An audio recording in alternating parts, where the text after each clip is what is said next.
설 명절 연휴가 이제 시작되었습니다. 아마 고향으로 오시는 분들도 아마 많이 있고 또 나들이를 하시는 분들도 계신 것 같습니다. 어쨌든 우리가 설 명절 통하여서 하나님이 주시는 은혜가 풍성하게 나뉘어지고 여러분의 가정에, 여러분의 자녀들에게, 또 여러분이 하는 사업에, 직장에 모두가 하나님이 주시는 축복을 많이 받는, 새해의 복을 많이 받는 여러분 되시길 축원합니다. 제가 1년에 한 번 옷을 입다 보니까 참 어색한 것 같아요.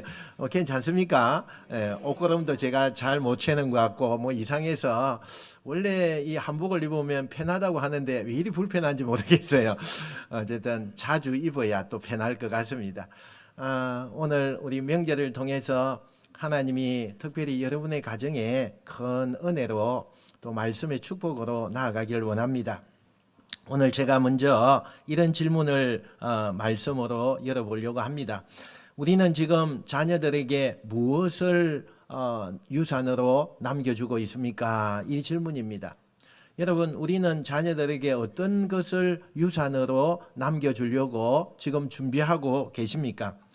명절 때 입을 새 옷을 여러분이 준비합니까? 또 설에 또 선물이 빠지면 안 되니까 선물을 우리가 준비하고 있습니까? 아니면 또 자녀들에게 용돈을 많이 줘야 되니까 용돈을 준비하고 계십니까? 좋은 인사말도 있고 넉넉한 음식도 여러분이 아마 준비할 겁니다. 물론 다 필요하고 감사한 것입니다. 하지만 우리가 가장 먼저 반드시 물러주어야 할 그러한 큰 것이 있다면 그게 도대체 뭘까요? 목사니까 저런 말 하겠지, 그렇게 생각하지 마시고, 우리가 가장 크게 물려줘야 될 것은 믿음의 유산인 줄로 믿으시길 바랍니다. 여러분, 하나님을 알게 하는 것이 얼마나 귀한지 몰라요.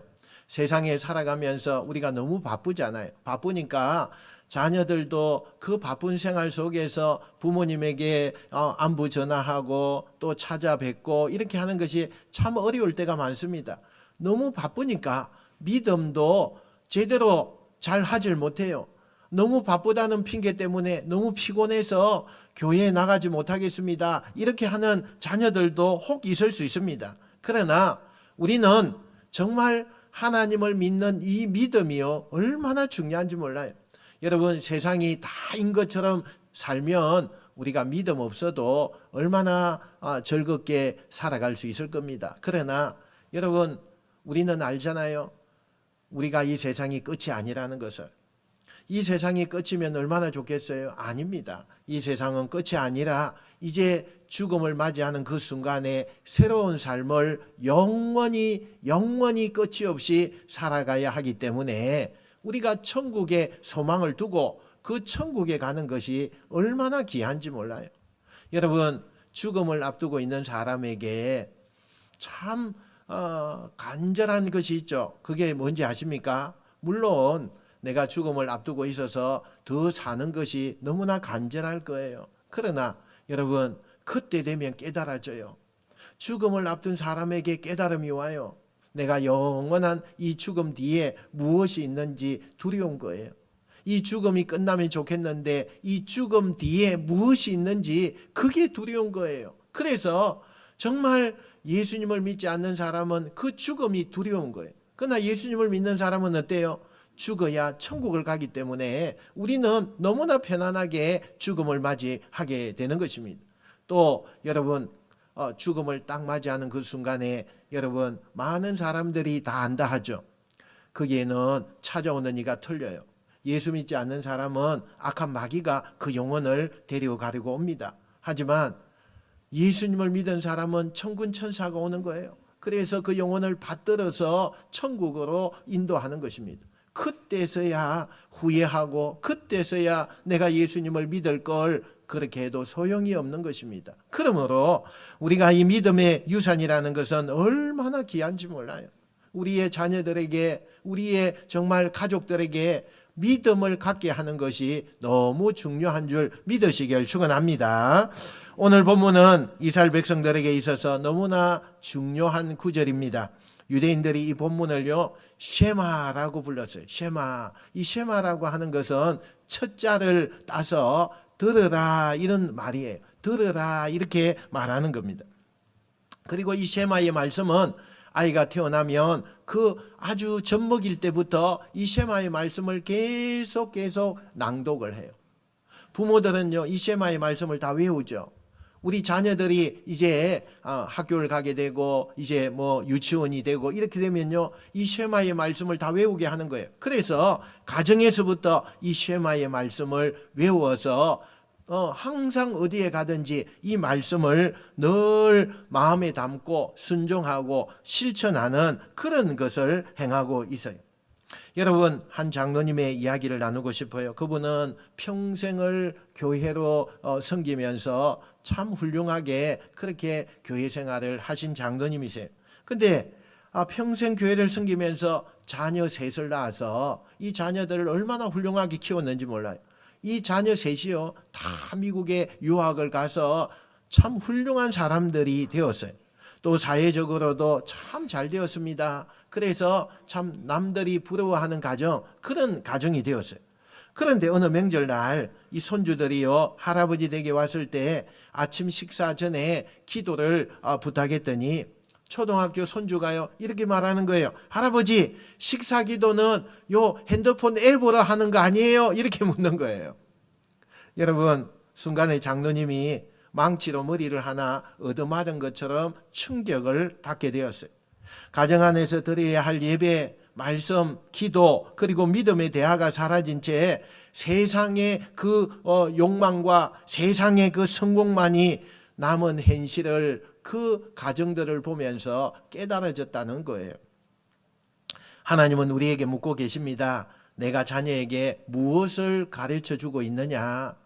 너는 너의 가정에 누구를 섬기고 있느냐? 묻고 계시는 거예요. 사랑하는 여러분, 설 명절은 우리 가정이 신앙을 회복할 수 있는 절호의 기회입니다. 한 가족이 다 모이는 정말 좋은 기회예요. 이때에 음식을 나누는 시간이 아니라 믿음을 나누는 귀한 시간이 되시기를 축원합니다. 먼저 우리는 하나님을 사랑하는 신앙은 마음에서부터 시작된다는 것을 우리는 알아야 합니다.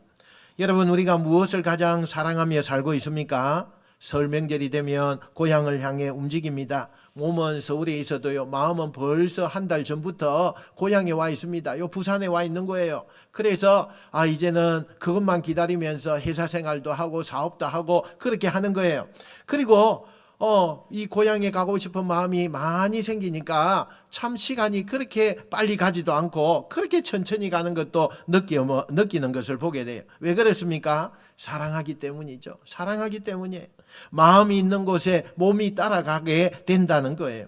하나님께서 이스라엘 백성들에게 가장 먼저 하신 말씀이 무엇입니까? 오늘 본문 4절 5절에 보니까 이렇게 되어 있죠. 한번 읽어볼까요? 시작. 이스라엘아 들으라. 우리 하나님 여호와는 오직 유일한 여호와이시니 너는 마음을 다하고 뜻을 다하고 힘을 다하여 내 하나님 여호와를 사랑하라. 아멘. 하나님의 말씀을 이스라엘 백성들이 쉐마라고 했는데 이 쉐마라고 한다는 것은 말씀을 내가 받아들이는 거예요. 말씀을 내가 인정하는 거예요. 내가 그 말씀대로 삶을 살아가는 것을 말하는 것입니다.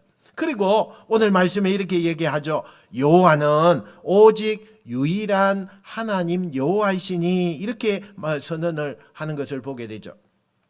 여기에 히브리어 원문에 보니까 요 유일한 한 분, 이것을 일자가 아니라고 해요. 이것은 분리되지 않는 그런 하나, 절대적인 하나, 비교 불가능한 하나를 의미한다. 이렇게 해석을 해 놓았어요. 여러분, 즉 하나님은 많은 신들 중에 하나의 신이 아니라는 거예요. 우리의 존재 전체를 요구하시는 유일하신 하나님, 그분이 우리가 섬기고 있는 유일한 하나님이시다 말씀하고 있는 것입니다. 그러니 하나님을 사랑하는 일은 선택사항이 아닌 것입니다.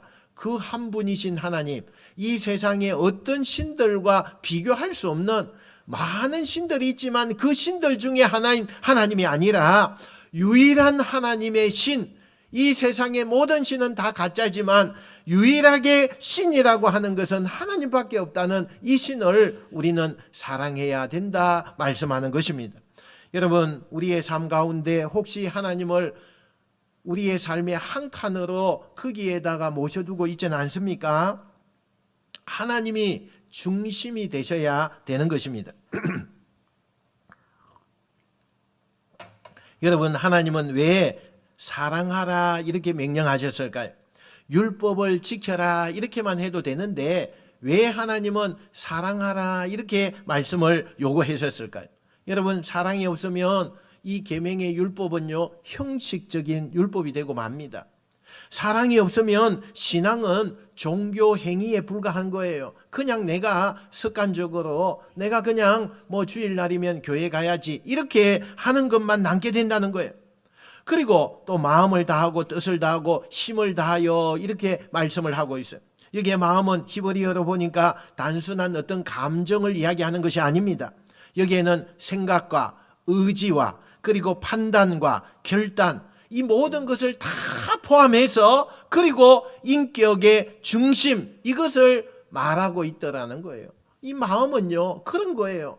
내 모든 인격의 중심이 요 마음에 있는 거예요. 그래서 그것을 의미한다. 그리고 뜻은, 요 뜻이라는 것은 생명과 존재 자체를 이야기한다고 이야기해 있어요. 힘은 매우 힘껏 전적으로라는 그런 뜻을 담겨 있어요. 물질과 능력까지도 다 포함하고 있는 것을 보게 되죠. 정리해 보면 이런 뜻입니다. 내 생각과 내 의지와 내 감정 전체로 내 존재 전부로 내가 가진 모든 능력과 소유까지 다하여서 하나님을 사랑하라 이렇게 말씀하고 있는 것입니다. 사랑하는 여러분, 이것이 내가 신앙을 가졌다고 할 때의 출발점인 것입니다. 가정에서 신앙을 전수하기 전에 먼저 부모의 마음이 하나님 앞에 내가 하나님을 사랑하고 있는가라는 것을 먼저 점검해야 하는 것입니다. 아이들이 우리의 말을 배우기 전에 우리의 표정을 먼저 배웁니다. 부모의 표정이 어떤가 이걸 보는 거예요. 부모가 예배를 억지로 드리든지 또 기도를 형식적으로 하는지 또 헌금을 아까워하는지 하나님의 이야기를 즐거워하는지 아이들은요 그 표정에서 다 아는 거예요. 다 알아요. 말을 하지 않아도 아이들은 다 압니다. 존 스토트 목사님이 이런 말을 했어요. 기독교 신앙은 단순한 교리의 체계가 아니라 인격적인 하나님과의 사랑하는 관계이다 이렇게 말을 했어요. 여러분, 맞습니다. 하나님은 우리가 정보로 하나님을 아는 것을 원하지 않으셔요. 마음을 원하시는 거예요. 하나님은 우리가 마음을 다해서 섬기는 것을 원하시는 거예요. 예수님께서도 동일하게 말씀합니다. 마태복음에 보니까 내 마음을 다하고 목숨을 다하고 뜻을 다하여 주 너희 하나님을 사랑하라 이렇게 말씀해요. 오늘 신명기 6장에 있는 말씀을 그대로 인용해서 예수님께서 말씀을 하고 계시는 거예요. 여러분, 율법의 핵심은요, 하나님의 말씀의 핵심은 사랑입니다. 믿으시기 바랍니다. 할렐루야. 여러분, 오늘 이 예배 자리에 나와서 우리가 하나님 앞에 우리가 이렇게 고백해야 돼요. 주님, 제 마음을 다시 가져가십시오. 제 가정의 중심이 주님이 되게 해 주시옵소서. 제가 먼저 주님을 사랑하게 해 주시옵소서. 이런 고백이 우리의 가정에 나타나야 된다는 사실입니다. 하나님을 사랑하는 마음이 회복될 때요, 비로소 그 가정은 신앙의 통로가 되는 것입니다. 그때 자녀들은 믿음이라는 것을 배우게 되는 것입니다. 그러므로 명절 밥상은 단순한 많은 음식을 해서 그것을 나누는 자리뿐만 아니라 은혜의 자리가 되는 그런 놀라운 설 명절이 되시기를 주님의 이름으로 축원드립니다. 두 번째는 신앙은 가정에서 삶으로 이어져야 한다라고 하는 말씀입니다. 여러분, 사랑은 마음에만 머물 수가 없습니다. 진짜 사랑은요, 내가 삶으로 옮겨지게 되는 것입니다.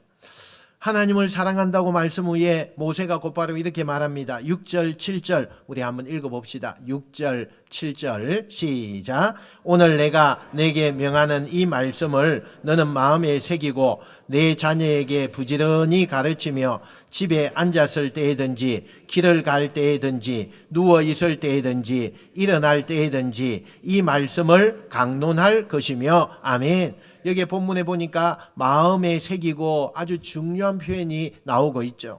여러분 히브리어에 보니까 이것은 있다, 존재하다 이런 뜻을 가지고 있어요. 그러니까 이런 동사를 사용해서 정말 내가 마음에 새긴다는 것이 얼마나 중요한가를 보여주고 있어요. 정 말씀이 단순히 어떤 내 머리에 저장하는, 기억하는 이런 것만 아니라 내 존재 자체 속에서 이 말씀이 자리 잡아야 한다 이런 뜻이 담겨져 있습니다. 그러므로 말씀이 내 안에 살아 있어야 한다는 것을 의미하고 있는 것입니다. 여러분 말씀이 내 안에 살아 있습니까? 하나님의 말씀이 평소에 기억이 나십니까?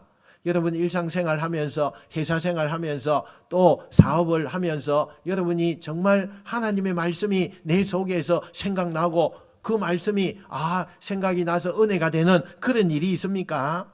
여러분 그렇게 되어야 된다는 거예요. 내 안에 말씀이 살아있어야 된다 이렇게 말씀하고 있어요. 그래서 이 유대인들은요 길을 갈 때든지 앉았을 때든지 어디든지요 말씀을 암송하고 그 말씀을 내 안에 두려고 애를 썼다 이렇게 말하고 있는 것입니다.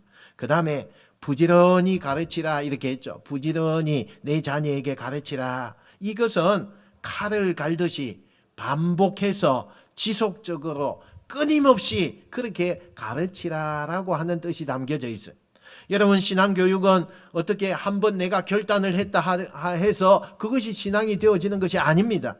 한번 수련회 우리 자녀들 보내는 것으로 그게 끝나지 않는다는 거예요. 여러분 주일 학교에 맡기는 것으로 충분하지 않다는 거예요. 집에서 일상에서 반복해서 삶으로 보여주면서 가르쳐야 된다 말씀하고 있는 것입니다. 본문은 구체적으로 그렇게 말하죠. 집에 앉았을 때, 길을 갈 때, 누워 있을 때, 일어날 때. 여러분 이것은요 하루 전체를 의미해요. 하루 전체를 의미해요. 내가 보세요. 길을 갈 때에, 내가 집에 앉아 있을 때에, 누워 있을 때에, 일어날 때에 여러분이 한번 생각해 보세요. 이것은요 내 하루 전체를 지금 의미하고 있는 것입니다. 즉 신앙은 특정한 시간에 어떤 프로그램에 의해서 우리가 요 예배에 의해서 되어지는 것이 아니라는 거예요. 모든 내 삶의 영역 가운데 그것이 신앙의 삶이 되어져야 된다는 것을 말씀하고 있는 것입니다. 사랑하는 여러분, 혹시 우리는 신앙을 주일 오전 11시 오늘 여기에만 켜두고 나머지 시간에는 신앙을 끄두고 우리가 살아가고 있지 않습니까? 여러분 명절이 되면 가족들이 모입니다. 그런데 식사 전에 기도하는 것조차도 어색해하는 가정이 참 많아요. 여러분 정말 우리가 한 가족이 모였으니까 그래도 내가 집사고 장로고 내가 권사인데 내가 우리 가정의 대표로 우리 가정을 위해서 축복 기도해주고 이런 것이 얼마나 자연스러워져야 되지 않겠어요? 여러분의 가정에 그냥 음식 먹는 것으로 끝나면 되는 것이 아니라 우리가 한 자리에 모였고 정말 오랜만에 얼굴도 보고 하니까 하나님 앞에 감사하고 축복하는 기도를 먼저 드리고 그렇게 하는 것이 정말 좋은 것입니다. 또 어떤 가정은 제사 문제로 갈등이 생기고 신앙 이야기는 했다가는 민감한 주제로 취급되는 그런 가정들도 있어요. 여러분 왜 그렇습니까? 평소에 말씀을 나누지 않았기 때문에 그렇게 되어진다는 거예요. 어떤 집사님의 가정의 이야기입니다. 그 가정은 저녁 식사 후에 10분 정도 시간을 다 내어서 말씀을 읽고 기도하는 시간을 갖기로 했어요. 그래서 아버지가 이제 제일 처음으로 이제 말씀을 한 구절 보고 또 뭐 몇 절을 읽고 기도를 이렇게 했습니다. 그리고 나서 이제 또 부인에게 또 그 다음 날은 그렇게 했어요. 이렇게 이제 해서 자녀들까지 이렇게 하는데 어떤 때는 그렇게 이야기합니다. 아이들이 처음에는요 싫어합니다. 아빠 그냥 빨리 끝내면 안 돼요? 또 뭐 엄마 내가 숙제해야 되는데 꼭 이렇게 해야 돼요. 뭐 이렇게 막 여러 가지 이야기가 많이 나왔어요. 그렇지만 끝까지 인내하면서 1년을 쭉 그렇게 해왔습니다. 10분이 20분이 되고 20분이 30분이 되고요. 그래서 그 가정이 말씀으로 이렇게 되어져 갔어요. 근데 놀라운 일이 일어났죠. 가족의 대화가 분위기가 달라졌어요. 서로를 정죄하기보다는 이제는 이해하고 기도하려고 하고 무슨 문제가 생기면은 기도부터 하려고 하는 그런 자세가 되어진 거예요. 여러분 무엇이 달라졌습니까? 말씀이 집안에 흐르기 시작한 거예요. 말씀이 우리 가정의 주인이 되어져 있다는 거예요. 여러분 오늘 8절 9절 더 강한 표현을 쓰고 있는 것을 보게 되죠. 한번 봅시다. 시작. 너는 또 그것을 내 손목에 메어 기호를 삼으며 내 미간에 붙여 표로 삼고 또 내 집 문설주와 바깥문에 기록할지니라. 아멘. 여러분 유대인들은 실제로 이 말씀을 문자적으로 그대로 해석을 했어요. 그래서 테필린이라고 하는 그런 작은 상자가 있는데 그 상자에다가 말씀을 넣어서 손과 이마에 묶었어요. 이마에도 묶고 손목에도 묶고 그렇게 해서 늘 말씀을요 몸에 붙이고 다녔다는 거예요. 또 그뿐만 아니에요. 매주자라고 해서 말씀 상자를요 문설주에다가 딱 붙여놨어요. 문설주. 밖에 나갈 때 들어올 때요 그 문설주에 말씀이 늘 있는 것을 보게 되는 것입니다. 그러나 여러분 하나님이 원하시는 것은 단순히 어떤 장식을 원하는 것이 아닙니다. 손은 행동을 의미해요. 이마는 뭐예요? 생각을 의미합니다. 문설주는요 가정의 출입구가 되는 것입니다. 즉 생각과 행동과 가정의 경계까지도 말씀의 영향 아래 두라 이런 뜻이 담겨져 있는 것입니다. 여러분 우리 집 문에는 무엇이 붙어 있습니까? 여러분이 오늘 집에 가셔서 한번 보세요. 우리 집 문에는 뭐가 붙어 있어요? 저는 잘 압니다. 우리 교회에 명패가 붙어 있죠. 없는 분도 있네 보니까 그죠? 그래요. 우리 집에는 지금 뭐가 붙어 있는지 한번 보셔야 돼요. 좋은 인테리어가 붙어 있습니까? 가훈이 붙어 있습니까? 아니면 하나님의 말씀이 그 집의 분위기를 결정하고 있습니까? R.C. 스프롤이라고 하는 사람은 이런 말을 했어요. 가정은 작은 교회다. 부모는 그 가정의 첫 번째 목회자다. 이렇게 말을 했어요. 여러분 맞습니다. 교회는요 일주일에 한 번 모이지만 가정은 매일 모이는 거예요. 교회에서 1시간 설교를 듣는 것보다 집에서 부모의 삶을 100시간 보는 것이 더 강력한 거예요. 더 강력해요.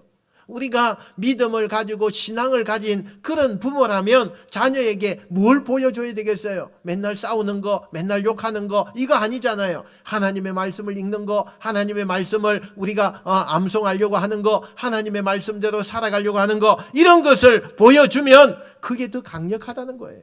사랑하는 여러분, 우리는 자녀에게 말로만 신앙을 가르칠 수가 없습니다.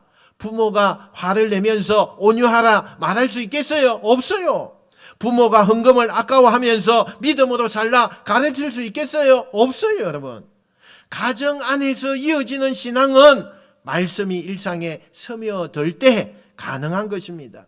이제 설 명절 맞이해서 이번 명절 밥상에는 단 5분이라도 말씀을 나누어 보시기 바랍니다. 자녀와 손주들에게 이렇게 말해보세요. 우리 집은 하나님을 섬기는 가정이다. 우리는 하나님의 은혜로 여기까지 왔다. 그 한마디가요 그 자녀와 그 손주들에게요 씨앗이 되는 거예요. 씨앗이 돼요. 신앙은 어떤 이벤트가 아닙니다. 생활입니다. 말씀이 집안에 흐를 때에 그 집은 복이 임하는 거예요. 그 집은 하나님이 복을 주시는 거예요. 그래서 세대를 넘어서 믿음이 이어지고 그 믿음이 이어진 그 가정들마다 하나님이 늘 보시고 복을 더해 주신다는 것을 믿으시기를 축원합니다. 세 번째는 신앙은 세대 간에 전수되어야 한다라는 말씀입니다. 여러분 신앙은 혼자서 간직하는 보물이 아닙니다. 신앙은요 흘러가야 돼요. 신앙은 나를 통해서 흘러서 내 자녀에게 또 내 손주들에게 또 내 이웃들에게 또 우리 가족들에게 이 신앙은요 계속 흘러가는 것이 중요합니다. 그게 왜 흘러가야 되느냐? 신앙은 생명이기 때문인 것입니다. 7절에 이렇게 말합니다. 7절에 내 자녀에게 부지런히 가르치며 이렇게 말해요. 여기에 자녀라는 말은 어린 아이만을 의미하지 않습니다. 히브리어 바네카라고 적혔어요. 이것은 아들, 자손, 그리고 다음 세대, 이 모든 것을 다 포함하는 포괄적인 의미가 담겨져 있어요. 여러분, 하나님은 단지 1세대의 순종을 원하시는 것이 아니라 세대를 넘어서 이어지는 믿음을 하나님이 원하고 계시는 것입니다. 왜 그렇습니까? 신앙은 자연적으로 유지되지 않기 때문이에요. 부모가 믿었다고 자연적으로 자녀들이 믿음을 가집니까? 아니라는 거예요. 신앙은 그렇게 되어지지 않는다는 거예요. 왜 그렇습니까? 믿음은요, 자동적으로 전수되지 않기 때문에 그래요. 의도적으로, 의식적으로, 반복적으로 흘려보내야 하는 것이 신앙인 것입니다. 내가 내 자녀들 위해서 신앙을 흘려보내야 돼요. 그 자녀들이 안 받으면 계속 흘려보내서 기도도 하고 그 자녀들 새생명전도 축제 때나 이런 때에 교회에 초청하고 그렇게 해야 돼요. 그게 신앙을 전수시켜주는 과정인 것입니다. 여러분, 이스라엘 역사 속에 가장 큰 비극이 무엇인지 아십니까? 사사기 2장 10절에 이렇게 기록되어 있어요. 우리 읽어봅시다. 자, 시작. 그 세대의 사람도 다 그 조상들에게 돌아갔고 그 후에 일어난 다른 세대는 여호와를 알지 못하며 여호와께서 이스라엘을 위하여 행하신 일도 알지 못하였더라. 아멘. 얼마나 무서운 말씀인지 몰라요. 얼마나 무서운 말씀인지 몰라요. 여호와를 알지 못하는 세대가 등장하게 되었다는 거예요. 아니, 우리의 조상들이 그 여호와 하나님을 얼마나 잘 믿었는데 하나님의 권능과 기적과 축복을 받는 것을 눈으로 목도하면서 그렇게 역사가 써져 갔는데 어느 시점에 오니까 하나님을 알지 못하는 세대가 일어나게 된 거예요. 하나님이 누구야? 이렇게 말하는 거예요. 얼마나 무서운 세대가 됐는지 몰라요. 왜 이런 일이 벌어집니까? 기적을 보았던 1세대는 있었지만 그 기적을 전수하지 못한 가정들이 점점 늘어났기 때문인 것입니다. 사랑하는 여러분, 우리 가정은 어떻습니까? 우리 자녀와 손주들은 하나님을 정보로 알고 있습니까? 아니면 인격적인 하나님으로 내가 믿고 나가고 있습니까? 명절이 되면요, 우리 족보를 펼칠 때가 있잖아요. 저도 종종 이렇게 시골에 명절에 가면 이렇게 족보 이야기를 많이 해요. 우리 선조는 누구고 뭐 이런 족보가 있잖아요. 그죠? 그 우리 가문이 어디서 왔는지 막 설명을 합니다. 그런데 정작 믿음의 족보는 말하지 않아요. 믿음의 족보는요, 온데간데도 없어요. 어느 교회 원로 목사님이 이런 고백을 하셨대요. 그분의 할아버지는 일제 감정기 때에 예수님을 믿고요, 핍박을 받았던 그런 분이에요. 아버지는 그 믿음을 이어서 정말 그 믿음을 잘 이어온 거예요. 그래서 교회를 세웠어요. 그런데 장로님은 젊은 시절에 사업에 몰두하느라고 신앙을 멀리 했습니다. 어느 날 아들이요, 교회를 떠난다는 말을 듣게 된 거예요. 비로소 깨달았어요. 내가 끊어버렸구나. 내 탓이구나. 신앙은 자동적으로 이어지지 않는다는 것을 그때서야 깨닫게 되었어요. 하나님은 아브라함을 택하시고 이렇게 말씀합니다. 창세기 18장 19절요. 우리 읽어봅시다. 창세기 18장 시작. 내가 그로 그 자식과 근속에게 맹하여 여호와의 도를 지켜 의와 공도를 행하게 하려고 그를 택하였나니 이는 나 여호와가 아브라함에게 대하여 말한 일을 이루려 함이니라. 아멘. 여러분, 하나님은 한 사람의 믿음이 아니라 그 사람을 통해서 이어질 가정의 믿음을 보고 계시는 거예요. 그 사람을 통해서 믿음이 흘러가고 전수되고 그것을 보고 있는 거예요. 여러분, 신앙의 전수는 단순한 어떤 교육에서 일어나지 않습니다. 관계 속에서 일어나는 거예요. 대화 속에서 일어납니다. 눈물과 감정 속에서 이어지는 것입니다. 여러분, 자녀들에게 한 번이라도 내가 왜 예수를 믿었는지 이야기해 본 적이 있습니까? 내가 어떻게 하나님의 은혜를 경험했는지 나누어 본 적이 있습니까? 여러분, 많은 부모가 자녀에게 이렇게 말합니다. 교회 가라! 교회 가라! 막 큰 소리로 이야기합니다. 하지만 이렇게 말하는 부모는 많지 않아요. 나는 하나님 때문에 여기까지 왔다. 이야기를 하는 사람은 별로 없어요. 팀 켈러 목사님은 이런 말을 했어요. 복음은 설명되는 것보다 정언될 때 더 강하다. 이렇게 이야기했어요. 여러분, 자녀는 논리를 기억하기보다는 부모의 눈물을 기억하는 거예요. 부모의 신앙이 어떤 것인가 그걸 보고 있는 거예요. 사랑하는 여러분, 설 명절은 세대가 한자리에 모이는 날입니다. 이보다 더 좋은 기회가 어디에 있겠습니까? 이번 명절을 이렇게 해보십시오. 식사 후에라도 잠깐이라도 우리 집이 여기까지 온 것은 하나님의 은혜다라는 것을 그냥 간단하게 한번 고백해 보시기 바랍니다. 조부모가 손주를 위해 기도하는 모습을 좀 보여주세요. 아버지가 자녀의 머리에 손을 얹고 축복 기도를 좀 해주세요. 신앙은요, 그렇게 이어가는 거예요. 그렇게 이어가는 거예요. 사랑하는 성도 여러분, 설 명절 맞이해서 우리 가정은 무엇을 이어가고 있습니까? 한번 질문에 자문자답해 보세요. 전통입니까? 문화입니까? 아니면 믿음입니까? 믿음은 다음 세대에게 반드시 전수되어야 됩니다.